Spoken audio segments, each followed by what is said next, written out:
Well, the Kenosha Sheriff race is absolutely crazy right now. The Kenosha Sheriff race has been quite a question. And I think one of the things that has started to come out in the dialogue about what's going on with our candidates for sheriff in Kenosha, I'm just going to weigh in on my opinions from basically some observation of various candidates.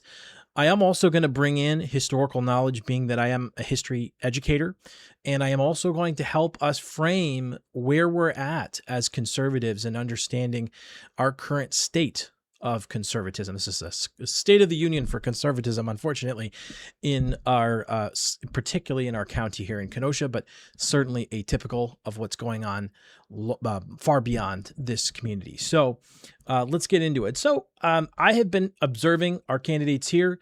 Obviously, every one of these men have done great work in terms of actually dedicating their lives to public service. None of the commentary that I am going to bring here tonight, or whether I've brought online already, should ever be overshadowing the incredible work that these men have been willing to do in industries that are some of the hardest industries to do: military, policing, investigative work, and of course, sheriffs. Is just great. It's a great honor to be able to even have the opportunity to talk about this, because we don't usually get to see a lot of this or comment about what's going on in our actual policing. And most of the time, we're talking about situations that happened because of a tragedy. And so, one of the things that I wanted to touch on here a little bit is exactly what the state of our understanding where the candidates are from my position, from what I've observed, and then particularly start to hone in on the conservative response. Being a Christian conservative myself, very, very strong Christian conservative. And so I want to talk about some of the things that I've been observing. So let's get started. Really, the first thing to really know about this situation, there is a lot going on with the various positions that each of these men are in. Tony Gonzalez being, the captain in the, and then James Beller, and then Sheriff Zoner, of course. One of the things that's been unfortunately concerning about this discussion is that there has been an unfortunate lack of openness over the course of all in this situation of really where each other stands in contrast to the other candidates. It's been real quiet, and I think a lot of local politics ends up getting really confusing for the local citizenry, because we aren't willing to actually say what we actually believe and think, and actually have documented in our own frameworks of what makes a good candidate if you are a candidate, and contrasting the other candidates, particularly when it comes to their approach to the problems that the society has. And so if you have a problem in your society, you do have to think about the solutions to those problems, and not all solutions are created equal, and definitely not all ideas are good ideas. And so one of the things that we have to start to do is actually open up this dialogue amongst local candidates. They have to be willing to lay out their real plan. I know these men I don't know them personally, but I know that they have a long career in law enforcement, and then in the private, spaces of their own houses and, social connections, they definitely can lay out their case of what is the problems in Kenosha, why are they currently the still problems, and and a different approach at what to do about them. And the fact that we're not hearing from these men openly talking about this on their own, and it's always this, I'm this candidate, I'm going to bring good things, I'm going to make a Kenosha happy, and all our residents brought together in unity. Okay, great, good, but we need to know what you're going to bring to the table. Well, as this has progressed, we've been able to see some things pop up. One is the particular situation about the immigration issue and how that's going to relate with Kenosha is become really a focus in what is occurring right now. And the particular issue being that, Sheriff Zorner has been in, his position. There had been some questions that a lot of people had. Where are we at with the ICE situation, and how are we going to be appropriately working with ICE to bring really bad criminals to justice? And he was a little slow on the commentary. Again, this is typical of local politics, but incredibly frustrating for us local people who really do want to know and would like to actually see that you're doing great work. Sheriff Zoner was real slow to that. And so honestly, to be honest, from what the evidence that came about, it seemed like he had, it was a lot of questions as to whether or not he was really collaborating proactively with ICE, or was he really trying to leave that on the back burner and just hope that nobody really asks him about it, or it becomes a real political issue so he can just kind of do his own thing. Well, the Trump administration in our current politics and the situation being that Kenosha, unfortunately, is under the status of a sanctuary city, makes this a real serious issue. And so Sheriff Zoner received a lot of criticism. And so then he was kind of on his heels about the issue. And a lot of the people were like, well, we're going to step in and we're going to do something. We're going to talk about that. So, both Tony Gonzalez and, James Beller have really stepped forward in explaining their positions. And of course, that really kind of encouraged Sheriff Zoner to push the needle, push the envelope on the issue. Maybe he had been working behind the scenes. I really don't know. I could only go based on what the reports we were given and to look at and the evidence of what we had. And it just seemed like there was some, some slowness on the issue.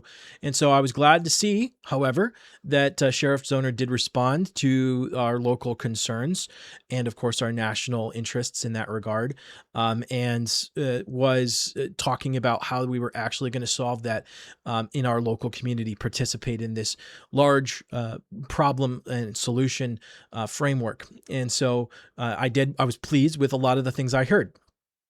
However, being slow to it, being like it didn't seem like it was something that he really wanted to talk about, was a concern to me and a concern to many of my conservative friends here in Kenosha.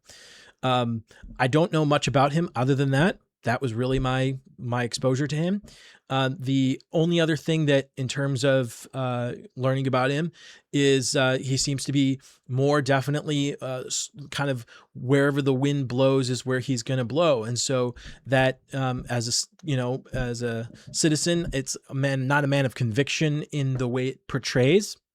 Wouldn't know personally, so I'm not commenting on his personal life, just from what it seemed like. And so then he came out nice and strong after, as the political rhetoric ramped up in the current election about these issues, and was, more proactive about messaging and getting things out there and framing where he was at on things.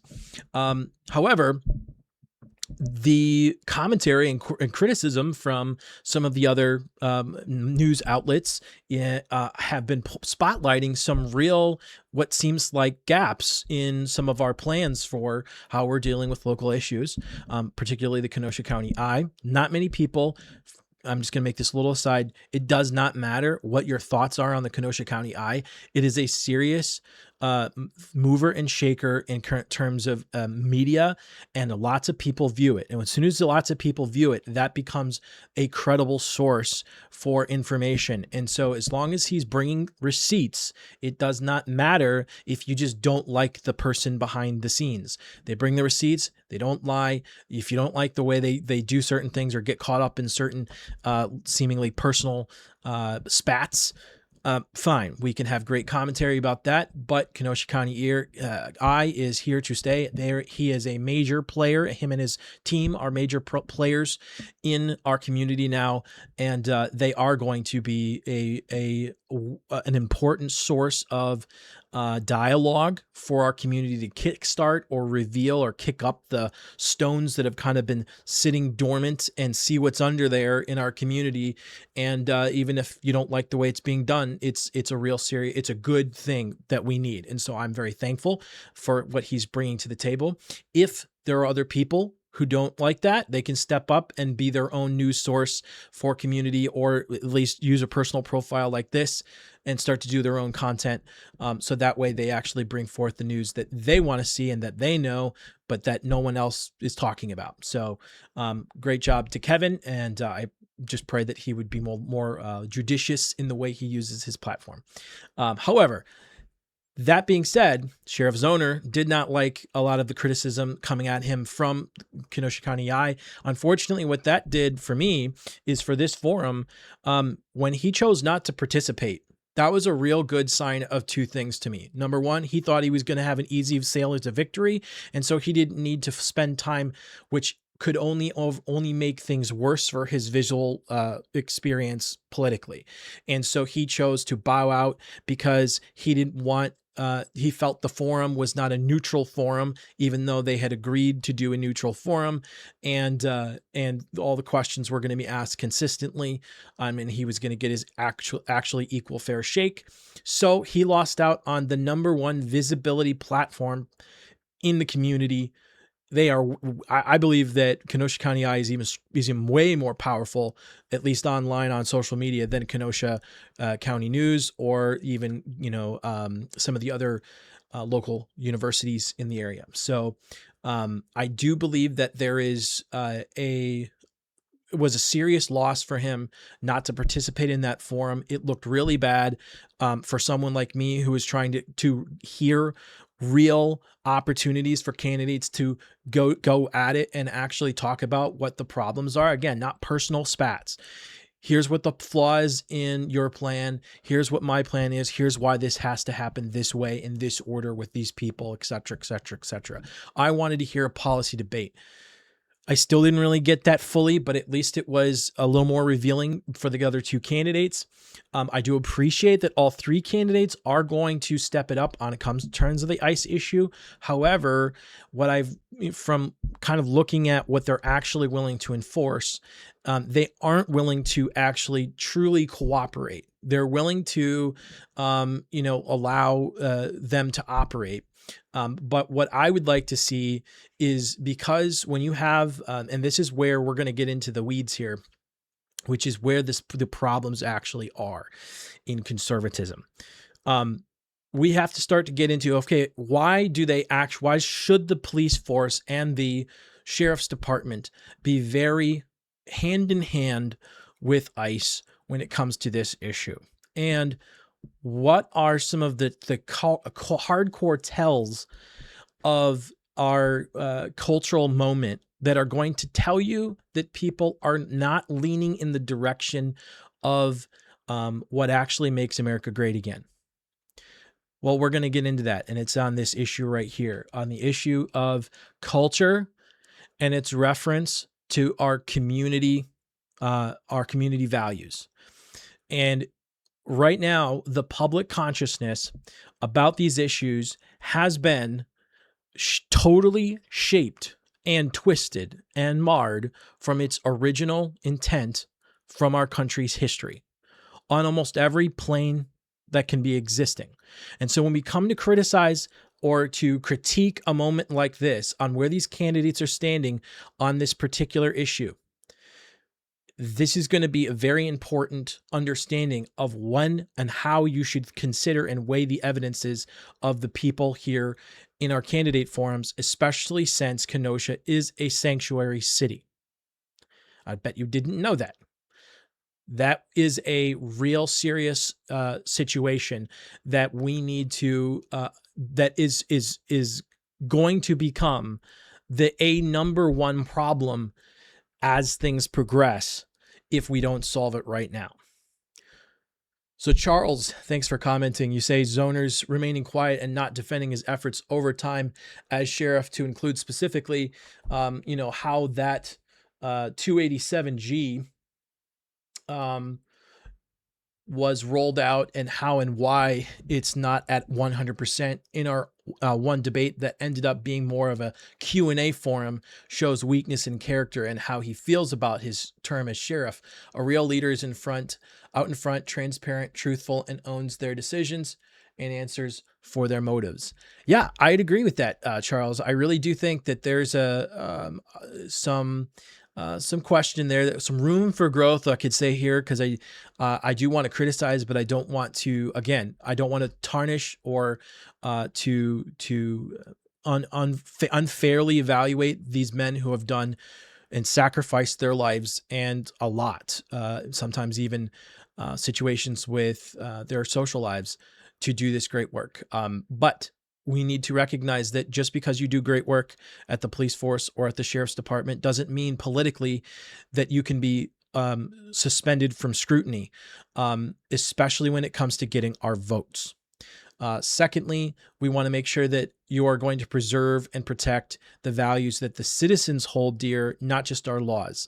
And so this is very important. Our laws are an extension of our proper functions as a government to preserve and protect liberty, but also to preserve and protect the American way of government. And so I do want to say that I do agree with you, Charles. I think that there was definitely some issues with 287, and a lot of these men, again, they're all wanting to say, yes, they're pro with how we should be, stopping horrible criminals who have gotten in here illegally and are doing terrible things. All of these guys say, yes, we want to do that hard. But the next question is, well, what is the underlying culture that creates the ability of horrible people to come here and thrive? That's the question that we need to answer. And unfortunately, just going, well, we're just going to get the hardcore criminals and we're good, doesn't answer the real problem. That would be the symptom. You're getting the symptom, which is a good thing. It's a problem, right? It's causing real issues. But the root problem goes deeper than, well, we're just having illegal immigration here. Well, what is causing this substructure that allows these illegal immigrants to be shielded, to be attracted to here, to feel comfortable, and then to do what they want to do? This is the question that we need to answer. This doesn't just happen because bad actors like to be deceptive. No. This is grown. So how are we, as a society, number one, and as a community, number two, how are we currently, in terms of our health check for the culture of where we're at as Americans in this area? And are we growing the right things? And these men will help determine the end goal of where the line is between doing the right thing and doing the wrong thing. And so if they have not aligned themselves fully to the design of American order, and they have views on culture and views on community that are not going to allow us to have a free and correct and ordered nation, that substructure is going to create the problems that they're going to have to deal with, which if they're pro the things that causing the problems under the substructure, the roots, but they're just not pro when it comes to the surface, that's going to be a problem. So how do we deal with a culture that is accepting a world where we say what America truly means, what this flag truly means is what people are trying to say. Today, we have come to believe that that flag means everybody gets to come here. Everybody gets access to everything. Nobody doesn't get to be restricted from anything. No one does. Everyone gets everything. And what it's come to mean is that you don't have to believe anything at all. You just have to come here and sign on a piece of paper and you get to be and do and act and believe and pursue whatever you want. That is where we have come to as a culture. And that's why we have the problems we have. It's the underlying things that tell us that that framework is the proper framework for our society. Well, what is that underlying framework? Well, let's just take a look at the issue here first. We have to decide what is actually causing the problem. Is the problem, oh, it's just illegal immigration? Is the problem, oh, well, it's, the federal enforcement? Well, certainly those are real big problems. But what is the underlying problem? Well, so here is what I started to point out is something my wife and I both have been concerned about for a bit now, and is really getting to a head. Regardless of whether or not you like this article writer, Kenosha Reporter, it doesn't matter. I don't care what the Kenosha Reporter's background is right now. What I am trying to bring out is what is said here, and that it is what Zorner believes. And number two, the fact that someone is finally saying it so I can come out and actually say, I think this is correct, is what is one of the issues with this debate. Well, as long as you're going to actually hit the bad guys, that's great, but there's something below the surface here that's causing it. So Zoner had some critique of his opponent, Gonzalez. Now, the article may overblow the critique. I'm not sure. But when it comes to it's something that I also am questioning. Zoner calls hyper-liberal folks backing opponent Gonzalez complete lunatics, questions rivals' support of ICE partnership. Kenosha County's Sheriff Zoner says support for Republican primary challenger Tony Gonzalez from prominent Democratic activists underscores what he describes as fundamentally differences between the two candidates on immigration enforcement policy. So it is a pretty good indication that if super liberal people are backing you, it's probably a pretty good sign that you're not radical enough on this issue, on immigration.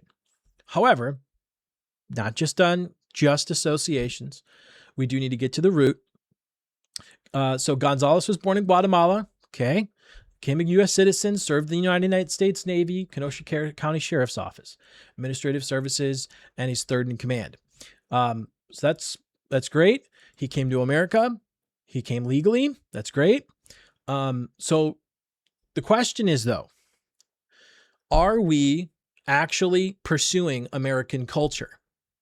Whoever comes to America, the goal, when you come to America is to what? When you become a citizen. If you answer that question before I answer it, when you become a citizen, what is the purpose of becoming an American? To enculturate to what it means to be an American. That's the answer. So, not saying I don't know about Gonzalez himself, but I do know some of the associations that he is with and what he is definitely associating himself with is concerning to me and my connections.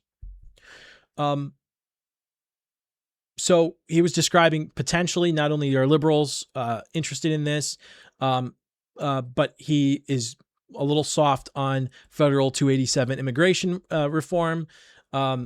Again, I'm not really sure. He's not been in, strong power. It's a question of whether or not his opinions have been described strongly enough. So I don't really know. But here's the question that when my wife and I saw this, we were very like, what is going on? Okay, this event. We've got an event in English, the event in English, and the event in Spanish. Jose's Bakery. Never been to it. Doesn't really matter to me. What matters is this the Kenosha that you want? That is my question. Is this the Kenosha that you want? Do you want Kenosha to be all of our signs to be that? Oh, Cody, that's so racist. Is it though? What is America first? What does it mean to be an American? Enculturation. Is everybody, a lot of people on the MAGA right, the people who are angry at me right now because I'm talking about this, they all claim to want unity. Okay. We're all excited about this idea of unity. We need to be unified. And they want to just get our parties back together and be unified. Do you know anthropologically what the most unifying aspect to a culture is besides its religion? Language. Language is the core unifier for a culture. Shared language. Why is you're making a big deal about Spanish? What's the big deal? This is not accidental. This is strategic. This is courting of a particular audience who wants a particular thing. They want equal representation, but do they want to be truly Americans? They want to be culturally, whoever they are, right? Whoever he's courting here, Tony Gonzalez is courting, culturally where they are from, but they want to be politically American here. Well, that here's the problem. See, what do you mean by that? What is politics? Policy. What is a policy? Answer that question. What's a policy? Well, a policy is what? It's a rule. Okay? What's a rule? Policy is a rule. Well, what's that the root of a rule? Well, I need you to do this and I need you not to do that.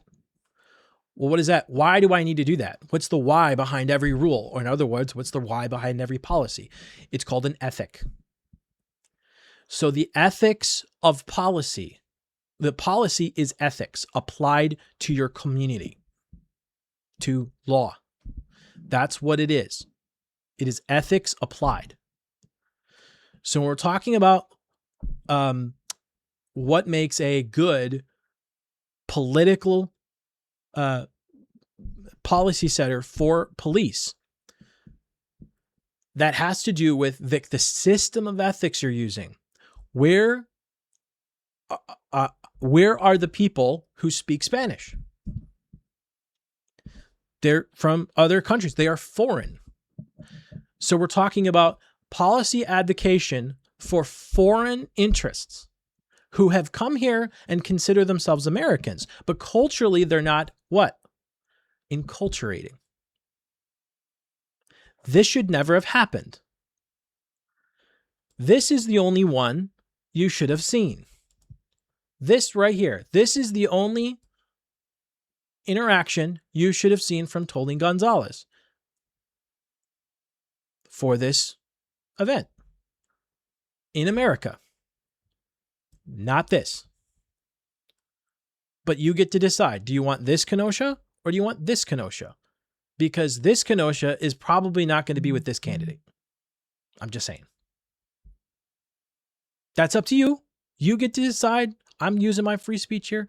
I'm bringing my own frameworks to understand this, and I'm going to explain the framework here in a second. So we got into a dialogue here. We got into a dialogue, and I would say more of a debate between some of these topics. And here's what came out. Number one, if I'm advocating for American order, American culture, which is not foreign, and that the goal of our political officials should be to advocate for American culture, not foreign culture, and the most unifying aspect of culture, aside from religion itself, is language, I am being called a unchristian, so someone who's not Christian, which I am a devoted Christian conservative, still a sinner like everybody else, but saved by a great Savior, by grace and faith alone, through Christ alone. We have to make a policy decision on what kind of Kenosha we want. And the question is, what is America? Is America the land where everybody gets to be whatever they want and gets to be to this smorgasbord? First of all, that doesn't exist. Do you know what that's called? That's called chaos and utopia. Because number one, it's going to result in chaos. But the idea that everybody gets to have whatever they want and everyone's going to be happy and everything's going to be good, that's called a utopia. The libertarian vision that is on the right is the same utopian vision of the left, the Marxist left. We should just be able to coexist, get along, everybody with complete distinctions and now no unification. Now, I'm going to say, for a point of clarity, just in case someone's out there going, he's so racist, he doesn't like Mexicans. No. He doesn't like Hispanics. No, that's not at all what's going on here. What we're talking about is, what is America? Anybody from anywhere and any ethnicity can become an American. But what's different is not everybody who is a different ethnicity is an American. See? So that's the difference. Anybody from anywhere, from any ethnicity can become an American, but not every ethnicity is inherently American. Nor is every culture able at all to become American until you give up your cultural values. Culture is about a system of value. It is actually, the root word is cultus, meaning your extension of your religious faith.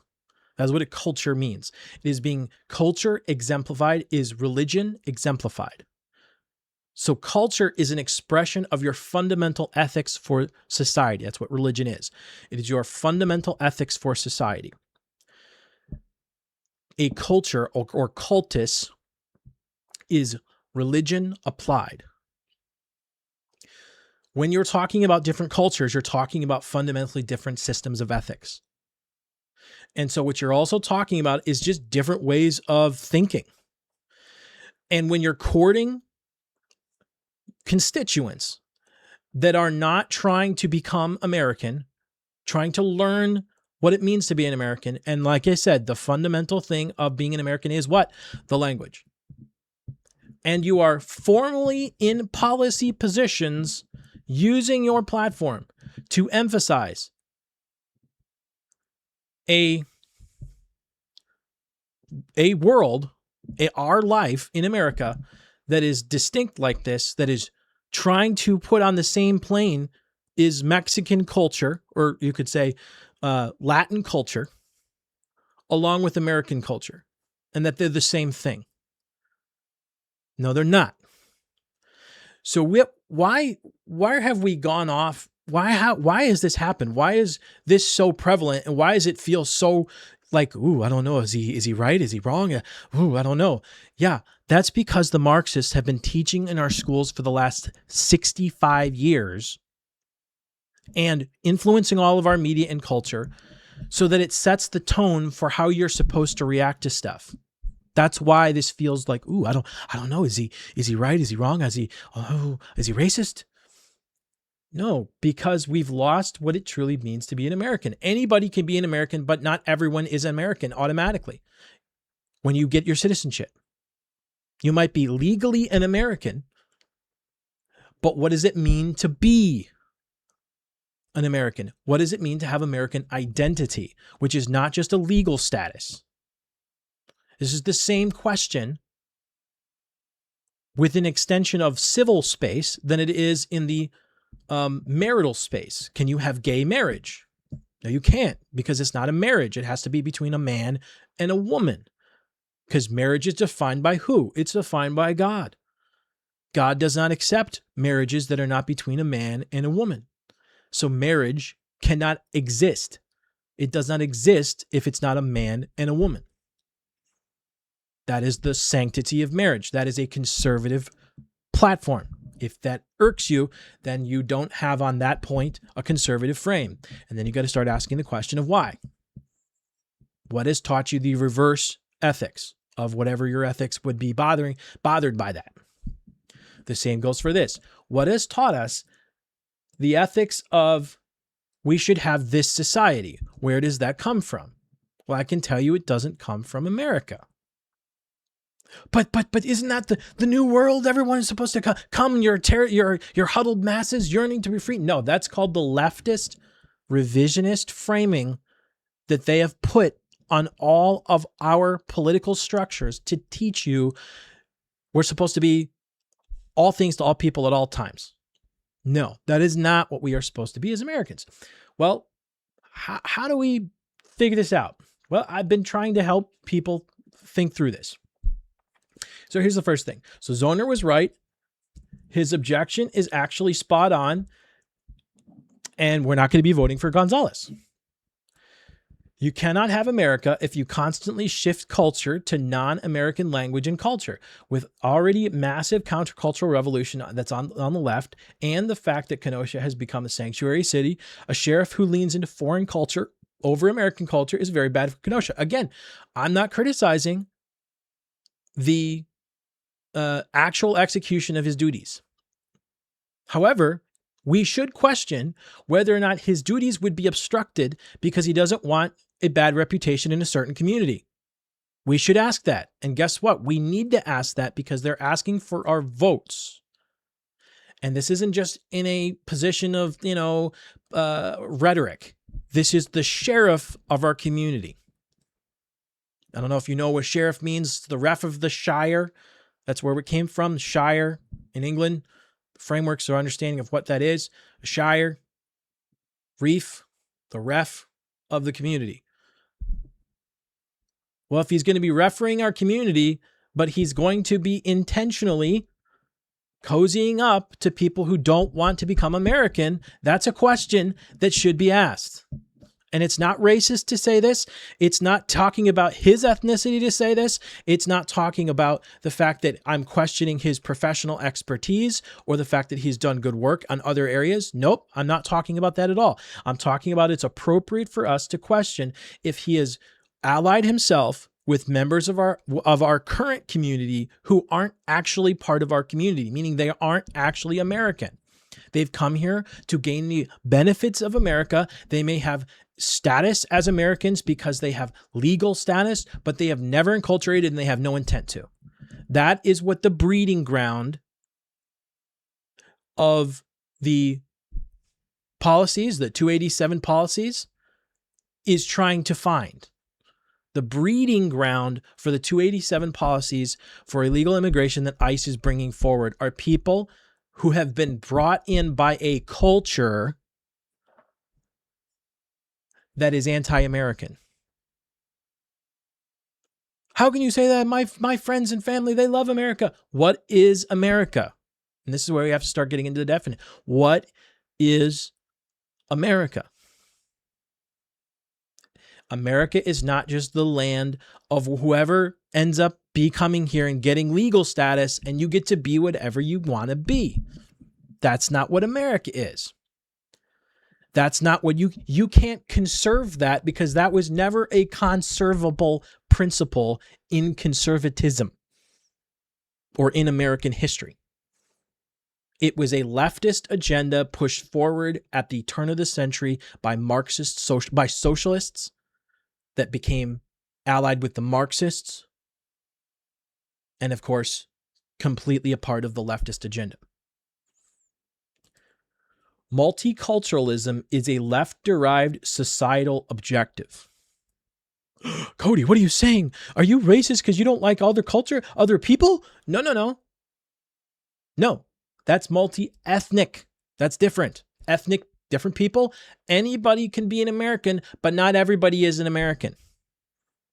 And just having a legal status does not make you an American. Multiculturalism is a left-derived societal objective. It is DEI applied to civil community, diversity, equity, and inclusion, which is a cultural Marxist framework. If you don't know about DEI, I'm gonna go there. I'm just gonna go to YouTube. I'm gonna bring it up. I'm just gonna show you so you can go look it up later. If you don't understand DEI, you need to go to James Lindsay and you need to learn. Now, realize James Lindsay is a agnostic, and so he will not believe in a Christian America, but he does understand the issue of the framework for what is wrong with Marxism and why it is being purported and pushed like it is, and why it's deceptive to even conservatives who are seemingly, apparently pushing it even in this current election. They are pushing DEI applied to our civil community.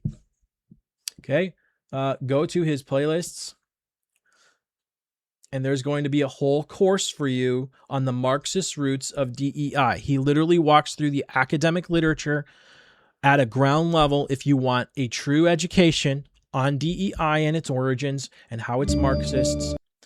Go to this playlist and walk through it. It will blow your mind. Okay, another one he's got in here is his talk to the European Union, where he explained to Europe, hey, you don't want any of this Marxist DEI stuff. It's communism and it ruins communities. I don't know if he's got it listed right here. You can go search it. It's still James Lindsay in Parliament. But that will literally allow you to understand how Marxism works. And then you'll immediately go, oh my gosh, yes, we have at least one person who, even though he says he's not for DEI on terms of like on a formal level, he does believe it culturally. He believes in cultural DEI. This is cultural DEI being perpetuated by a political candidate for sheriff. Now, it may not be formal DEI, meaning they're not forcing it upon you at all per se, but this is promoting cultural DEI, which is what DEI is. It's cultural Marxism. He might not be a Marxist. People perpetuate systems because it's part of their architecture, their plan, their process of how they grew up, who they've listened to, what they've learned about. Heck, I didn't even know these things really. I didn't pay attention to them as being insidious in the circles that I was in until I started seeing the right handwriting. Like, this feels wrong. Why am I having to be apologizing for who I am as an American and as a man? Well, so the question is, who are we? We are Americans. We are not our ethnicities. We are not our skin colors. We are American. We don't need, and what makes us American, one of the things that makes us American is our shared language and culture. We need a candidate for sheriff or any political office for that matter who's going to support that. People say, well, how is that Christian? Let me explain. You really need to take a second and view this talk by William Federer, who is a professional speaker, author, and researcher of American history. He walks you through the actual historical facts. Birmingham Jail, 1963. One may well ask, how can you advocate breaking some laws and obeying for American order? And he's going to explain how the basis of American order is from the scriptures. Well, isn't every man made in the image of God? And so therefore we should just have a country that lets in everybody and makes everybody legal who wants to be? No. That's actually not a biblical principle the way you're thinking of it is. That is not how the Bible describes borders and countries and how we are to understand what America actually is. We first have to understand what America actually is. America is a covenant form of government. You may not be familiar with the word covenant. It is a biblically framed word. You need to understand what a covenant is. A covenant is a agreement between parties in the sight of God that carries out biblical principles and social frameworks so that it pleases God, and we submit to each other according to those principles laid down by God and the way we agree to it together.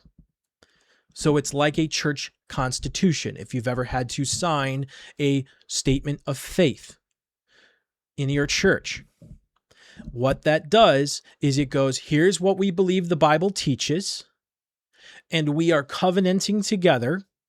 We are saying, I am going to involve myself and submit myself under these shared truths and operating principles and boundaries for how we are to live out the body of Christ.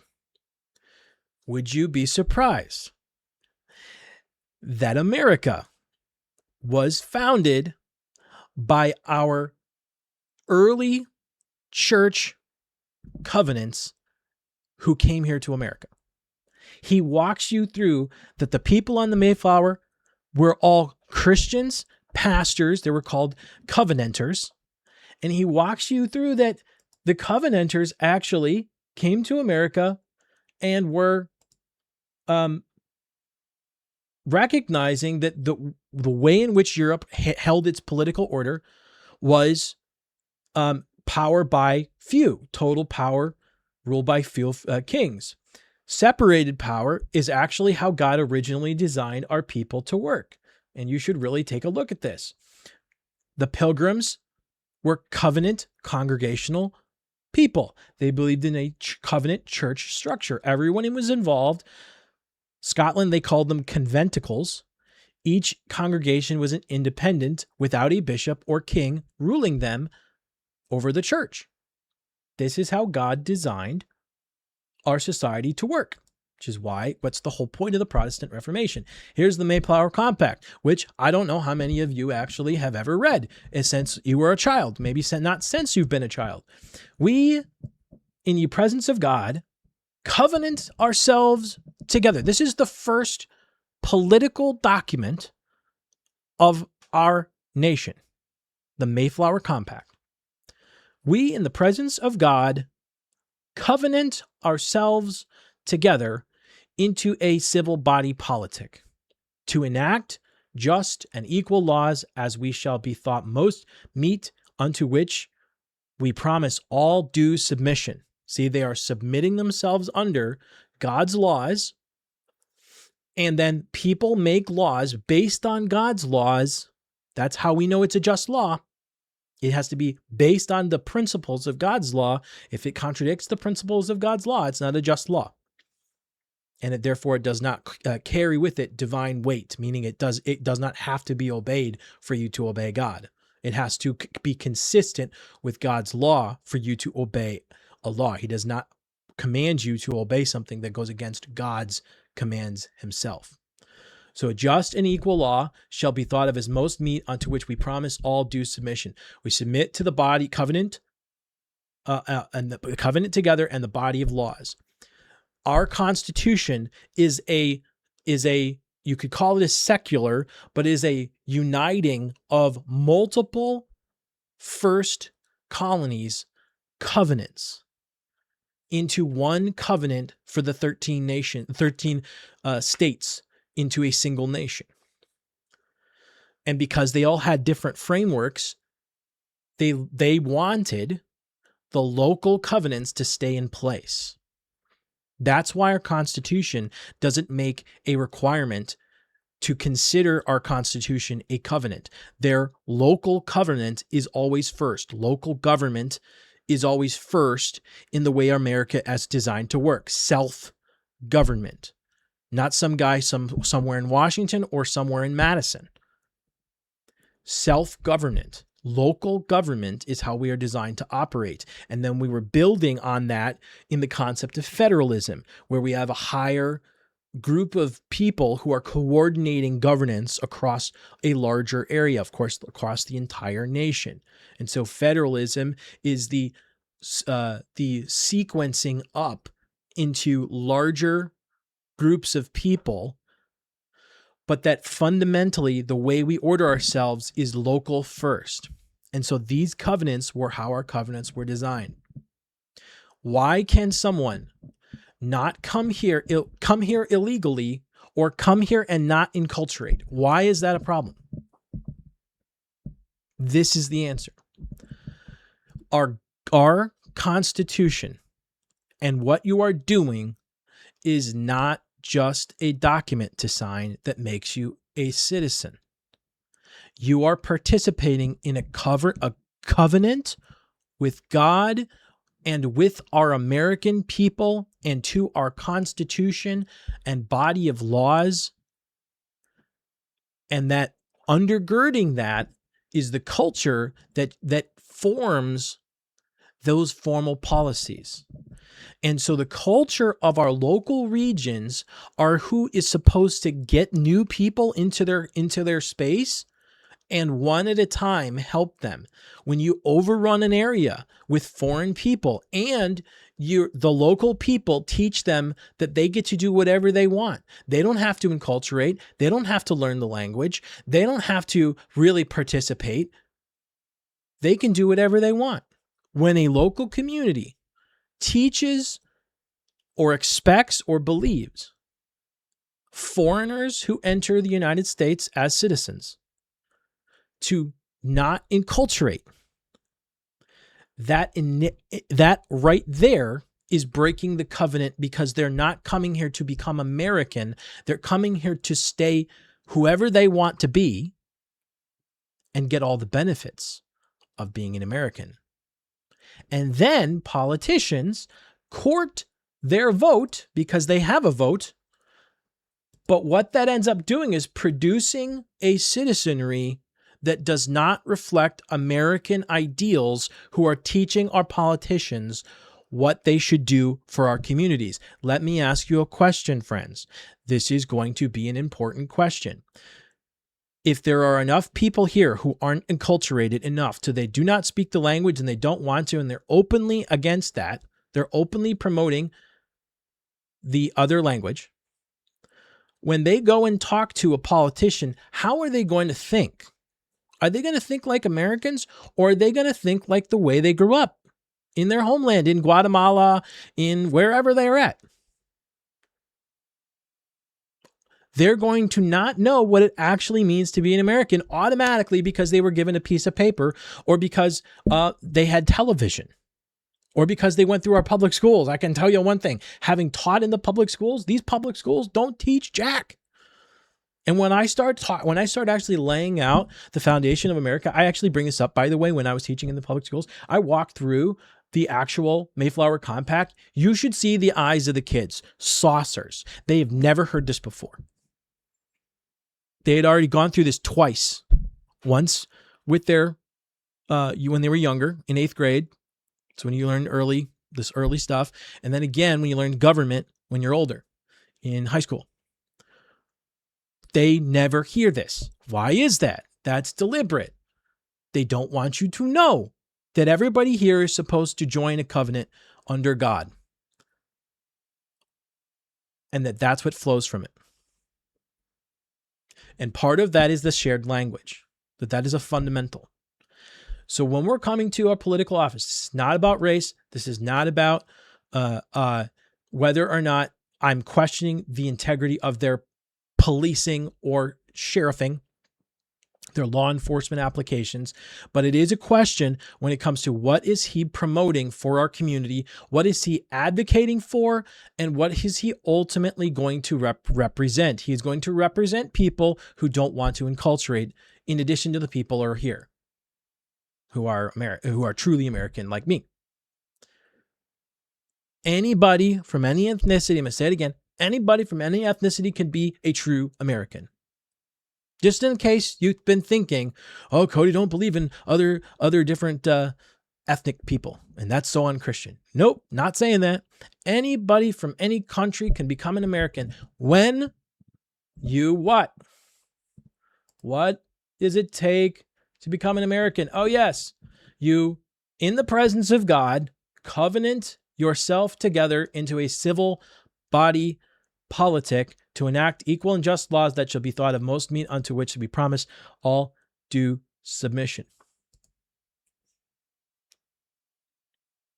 Do you understand that the point of our actual citizenship was built on these foundations?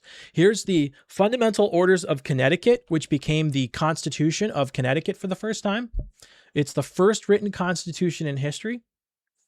It was directly taken from a sermon from a pastor, the pastor of the area. And they've got monuments. Thomas Hooker was the pastor who helped make that communion, that covenant. The foundation of authority is laid firstly in the free consent of the people, said Reverend Hooker in his sermon. When you come to America, it is not just a signing of a piece of paper. You are participating in a civil covenant. Did you know, by the way, that even in the beginning of our country, meaning in 1776, you had to be a member, oftentimes, of a church in your local area before you could vote? You know why? You know how voting works in churches? You have to be a voting member to be able to vote. That's why. Because there was no city halls. They were built out of churches. And you had to be a member of a church to vote in that community. Now, could you say that there was civic benefit of separating it a bit? Sure, you could say that. But it wasn't considered unconstitutional. This is groundbreaking for most people. They have no idea because they have been totally sold lies.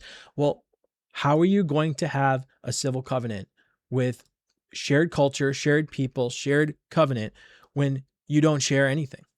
When you're not even sharing the language? And your politicians court the people who don't want to enculturate. That's why we are in a really bad state if fellow conservatives that I know in Kenosha comment in here and say, no, this is racist. You can't do that. Why are you focusing on things like this? He's a Christian. You can't criticize Christians. If you criticize Christians, you're persecuting Christians. Yeah, no, that's not how that works. Godly criticism is actually biblical. Your critique, I'm not critiquing something that is unjust. I'm not trying to harbor any falsehoods against this. I'm seeing, as a voter, as everybody does, what is the situations being presented to us? How does that compare to our American system of governance, our history, our culture, and ultimately our civil covenant? And is this person in alignment? Are the people asking for our votes who are going to decide the buck stops here in our community, which of them are going to be closer to the American ideal? Well, I know my vote. It's not for Tony Gonzalez. Right now, James Bellier has my vote. I'm still learning about him. I really like that he's going after child predators, protecting families, and that's one of his core things he does. That is God's work right there. All these men technically are doing God's work, but we do not want to be advocating for this. This is not American. And that's why he doesn't have my vote. Again, he has served faithfully, none of that, not criticizing how he served, but this particular thing that he's clearly courting those who do not want to become American, truly enculturate. Okay, so I really highly recommend, if you have not watched this before, that you search A Covenant Form of Government and watch William Federer walk you through all of the history that you were never taught. And that most conservatives don't know, apparently.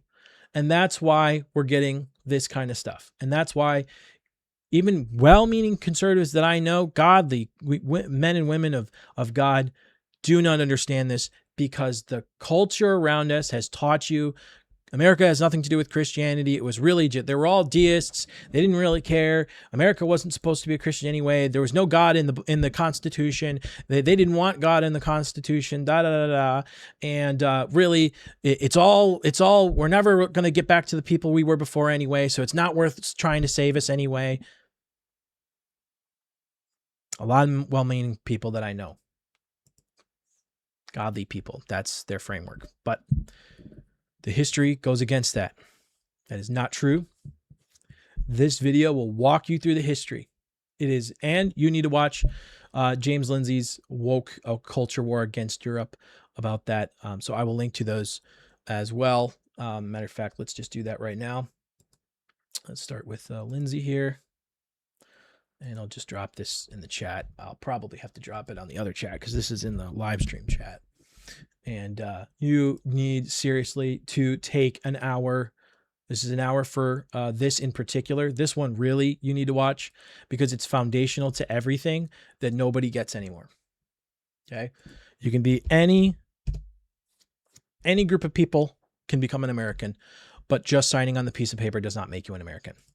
And coming and living in your community does not make you an American, and does not really truly make you a member of that community. So that's what I wanted to say tonight. There is much more to be said on this topic. I'm sure I'm going to get a lot of feedback on this. And so we will go from there and have another opportunity to talk about this together. Lord willing, please go vote.